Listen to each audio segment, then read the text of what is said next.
अस्सलाम वालेकुम। आज मैं नया टॉपिक लेके आपके सामने हाज़िर हूँ। आज मैं बात करूँगा हाउस ऑफ लॉर्ड्स के सिलसिले में। यहाँ मैं बताता चलूँ, हाउस ऑफ लॉर्ड बरतानिया में एक सुप्रीम इदारा है, जिस तरह पाकिस्तान और इंडिया में सेनेट का है मकाम। इसी तरह वहाँ हाउस ऑफ लॉर्ड है और उसका बेसिक फंक्शन कानून साजी में हाउस ऑफ कॉमन की मदद करना है। अगर मैं थोड़ा ब्रीफ हिस्ट्री चलूँ, आपको बताऊँ, 11वीं सदी में जब विलियम नॉर्मंडी की हुकूमत थी, उस वक्त उसने पार्लियामेंट का एक तश्कील दिया, ज़ैली इदारे जिस तरह हाउस ऑफ कॉमन है, हाउस ऑफ लॉर्ड है, इस तरह उसके मुख्तलिफ छोटी छोटी ज़ैली इदारे तश्कील दी हुकूमत की मामलत के लिए। अब इंग्लैंड में ये इसकी कंपोजिशन कैसी है और किन लोगों को इसमें रखा जाता है। असल बेसिकली इंग्लैंड में जितने भी लॉ एक्सपर्ट हैं और या जितने हाई फोरम पे मजहबी स्कॉलर हैं, उनको हाउस ऑफ लॉर्ड में एज ए मेंबर रखा जाता है। वैसे तो बरतानिया की जितनी भी सोसाइटी की जितनी करीम है, जितने बेहतरीन और टैलेंटेड लोग हैं, उनको हाउस ऑफ लॉर्ड में रखा जाता है। अगर मैं बात करूं हाउस ऑफ लॉर्ड की नंबर मेंबर्स की क्वांटिटी के बारे में, तो तकरीबन 704 लोग हैं हाउस ऑफ लॉर्ड के मेंबर। अब इसमें भी क्लासिफिकेशन है।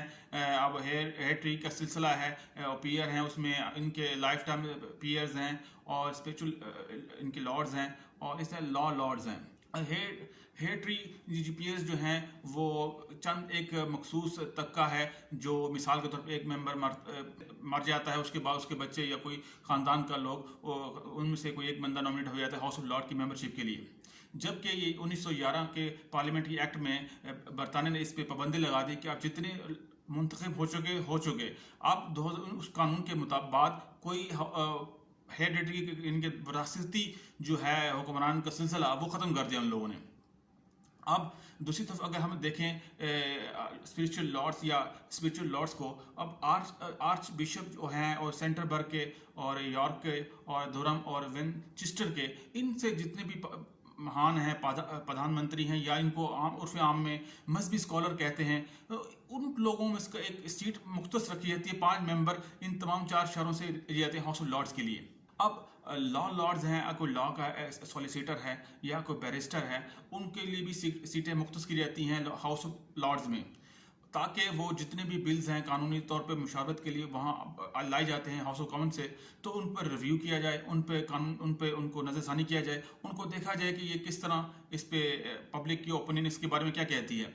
मैक्सिमम जो है हाउस ऑफ लॉर्ड एक साल तक किसी भी बिल को डिले कर सकता है, इससे ज़्यादा नहीं कर सकता, क्योंकि पार्लियामेंट्री एक्ट 1949 के मुताबिक उनके पास पब्लिक ओपिनियन लेने के लिए सिर्फ 1 साल रखा गया, उसी के अंदर उन्होंने बिलों को पास करना होता है। अब दूसरी एक्ट 1964 में जो नया उनका मंजूर एक्ट हुआ है, उसके हिसाब से उनकी जो लिमिटेशन पीरियड की थी वो घटाकर 1 महीने रख दी। अब मैक्सिमम कोई भी मेंबर है हाउस ऑफ लॉर्ड्स का, वो कम से कम 1 महीने तक डिले कर सकता है, उसके बाद उस पर लाजमी है कि वो बिल को हर सूरत में वो पास करे। अब अगर मैं बात करूँ लाइफ टाइम पीरियड के मुताबिक, ये एक्ट है लाइफ पीरियड एक्ट 1958।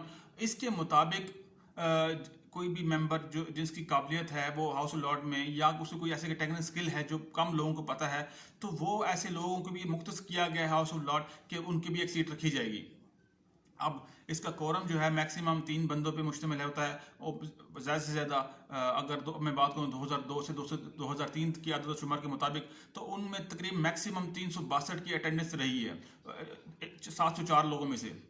तो अगर इसकी डिस्क्वालिफिकेशन का मैं अगर कहूँ, अगर मैं बात करूँ कि हाउस ऑफ लॉर्ड किस तरह डिस्क्वालीफाई हो सकता है, तो उसके लिए वही शर्तें हैं जो हाउस ऑफ कॉमन के लिए हैं, यानी कि 21 साल से अगर कम है, अगर कोई उसके पास क्रिमिनल केस है, तो अगर कोई उसके किसी जुर्म में उसको सजा हो जाती है, तो वो चंद लवाजमात हैं जो हाउस ऑफ लॉर्ड्स की डिस्क्वालिफिकेशन के लिए बनती हैं। बाकी इसके जो हाउस ऑफ लॉर्ड्स का जो मेन काम है वो हर बिल पर रिव्यू करना और इसके मंजूरी के लिए कोई इनके पास भिजवा देना। यहाँ मैं बताता चलूँ, अगर तो सिविल केस हैं तो फिर तो कोई मसला नहीं है, लेकिन अगर कोई क्रिमिनल केस है तो फिर वो अगर जिस दिन क्रिमिनल केस फाइल हुआ है उससे 40 दिन पहले और उसके डिसीजन के 40 दिन बाद तक वो जो भी मेंबर है उसको गिरफ्तार नहीं किया जा सकता। ये ब्रिटिश कॉन्स्टिट्यूशन के में रिस्ट्रिक्शन है एमपी के लिए, member of House of Lords के लिए, और चंद एक इनके दूसरे भी इनकी असाइश के लिए एग्जामिशन है, इम्यूनिटी हासिल है इन लोगों को। तो ये था जी मेरा आज का टॉपिक हाउस ऑफ लॉर्ड। उम्मीद करता हूँ आपको पसंद आएगा।